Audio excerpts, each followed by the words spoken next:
s'éteindre, pour des raisons d'ailleurs pas forcément toujours connues. On voit d'ailleurs, on lit l'histoire qu'entre la civilisation grecque, romaine, etc., il y a eu des effondrements de civilisation, et remplacements par d'autres, bien sûr. Mais là, c'était autre chose, et le continent de Mu se serait effondré suite à un cataclysme provoqué par la collision avec une météorite énorme qui a provoqué donc l'effondrement et ensuite un basculement du pôle. Et ce livre est absolument passionnant, expliquant entre autres pourquoi les dinosaures ont disparu. Et toute cette population, parce que d'un seul coup, il y a eu ce qu'il dit, mais on constate qu'actuellement, probablement il avait raison, puisque ce continent s'est effondré au milieu du Pacifique et a provoqué donc la bascule du pôle. Le pôle s'est retrouvé aux équateurs et l'équateur s'est retrouvé au pôle, donc une bascule de 90 degrés, si bien que tous les animaux qui se trouvaient ont été glacés en arrivant, puisqu'il y a eu un basculement et une glacification d'un côté et naturellement une transformation complète de l'autre partie. Et on s'interroge toujours de savoir pourquoi, qu'est-ce qui a fait que les dinosaures et autres mastodontes ont disparu et qu'on les retrouve quelquefois dans la glace, ils sont congelés. Ça pose question évidemment pour expliquer entre autres que ce basculement a été brutal et soudain. Oui, c'est intéressant ce que vous dites, parce que il y a un chercheur allemand qui s'appelle Ziegler, oui, qui explique ça maintenant, que bon, les dogmes darwiniens aussi, il y a des dogmes, que la théorie de Darwin est extrêmement controversée, autant si ce n'est plus que les dogmes pasteuriens. Et il explique ça, ce que vous dites, à vouloir seulement, en fait, vraiment très brutal, de l'axe de la Terre, oui, qui était, en fait, autrefois il n'y avait pas de saison. Oui. Et en fait, oui, la glaciation a été extrêmement brutale, c'est pas du tout ce qu'on croit. Oui. Et par contre, ce qu'il a découvert, c'est que une certaine partie de la communauté humaine, on ne sait pas exactement comment ils étaient, ont connu des restes des survivants des dinosaures. On a retrouvé dans les couches, oui, des restes de dinosaures, des pas humains, des mammifères. Oui. Et ce n'est pas du tout ce qui est enseigné académiquement. Là, oui, aussi dans ce domaine archéologique, c'est extrêmement controversé, l'archéologie, l'égyptologie. Oui, tout à fait. Et c'est un petit peu... j'ai l'impression qu'il est bien en avance aussi sur son temps dans ce domaine-là. Tout à fait. Là, exactement. Alors tout n'est peut-être pas à prendre... mais tout est intéressant parce que c'était un chercheur. Pour moi, c'était un initié aussi. C'était un être qui connaissait, c'était un homme d'une grande spiritualité, et c'était un homme d'une grande qualité humaine. Et son idée générale, toute sa vie, ça a été la santé est un état naturel, qui doit s'entretenir avec des procédés naturels. Ça, c'est une phrase que je redis moi-même. Et la santé a ses lois, cette phrase que j'ai écrite hier, que j'ai utilisée hier, la santé a ses lois, ce sont elles qu'il faut connaître, appliquer et enseigner pour que la santé se développe dans le monde entier. Ce n'est pas en utilisant des procédés artificiels qu'on peut espérer obtenir la santé définitive, la santé naturelle. Et je crois que malheureusement, une grande partie de nos contemporains croient naïvement qu'un produit artificiel créé dans un laboratoire qui a un champ énergétique pratiquement nul puisse donner de l'énergie à un être humain pour lui permettre de vivre normalement. Donc, autrement dit, il y a un grand pas à faire, un grand état de conscience à élever encore pour la population générale, de sortir du dogme que la santé, ça peut s'entretenir avec un produit de laboratoire. La santé, ça ne peut s'entretenir qu'avec des produits naturels, qui viennent de la nature, que l'organisme connaît, avec des légumes, des fruits, avec des plantes médicinales, avec des plantes aromatiques. Là, oui, il y a la santé.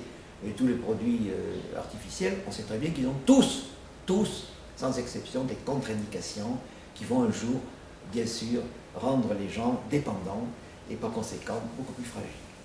Il y a quand même un mouvement en fait des industries agroalimentaires qui font des publicités de plus en plus en vantant, pas par souci de la santé, mais par souci surtout qu'il y a un marché sur le bio, sur l'écologie. Depuis quelques années, ils vantent des produits sans colorants, sans pesticides, Oui. Après sans parabènes, sans phtalates, Oui.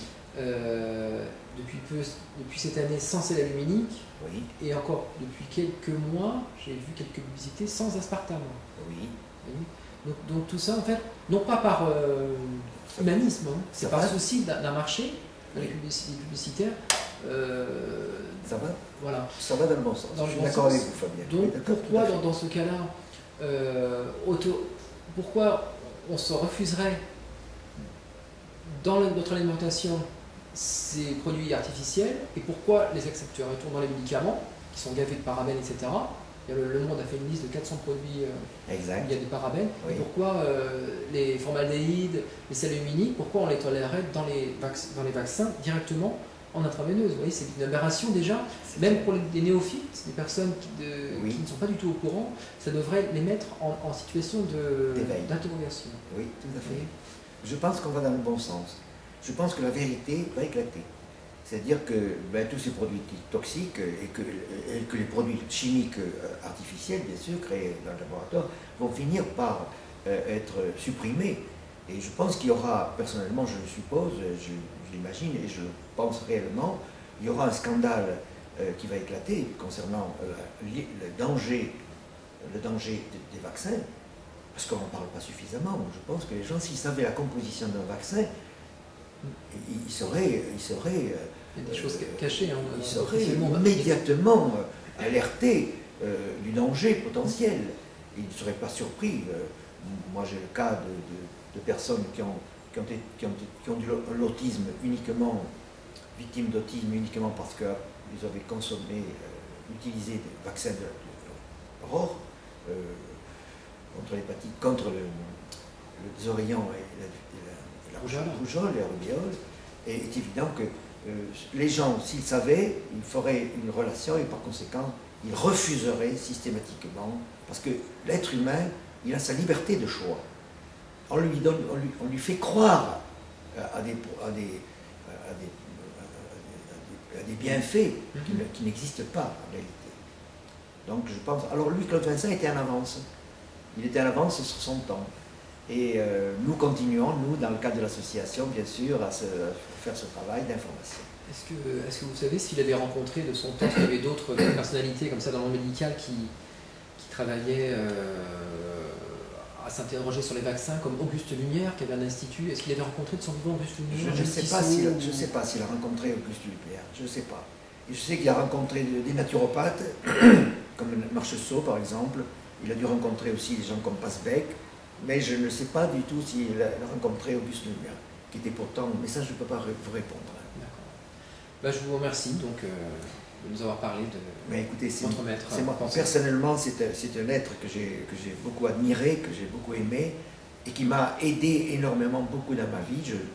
Je peux dire que j'applique la méthode qui est d'ailleurs décrite dans mon livre, mais c'est surtout la méthode de Louis-Claude Vincent. C'est écrit en hommage à Louis-Claude Vincent.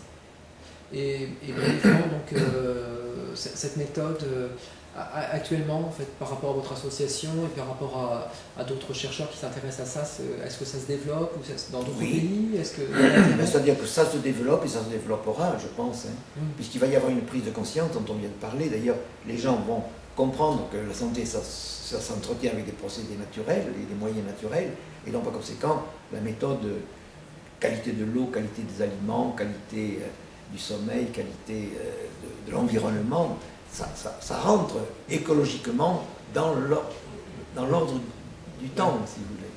Actuellement, on y est de plus en plus. Voilà, écoutez, je vous remercie beaucoup. C'est moi qui vous remercie. C'est un grand plaisir de vous connaître et de parler avec vous de ce maître pour moi dont j'espère qu'un jour il sera reconnu comme une des grandes personnalités du XXe siècle. Ouais. J'espère beaucoup. Nous n'en doutons pas. Merci. Merci beaucoup. Voilà.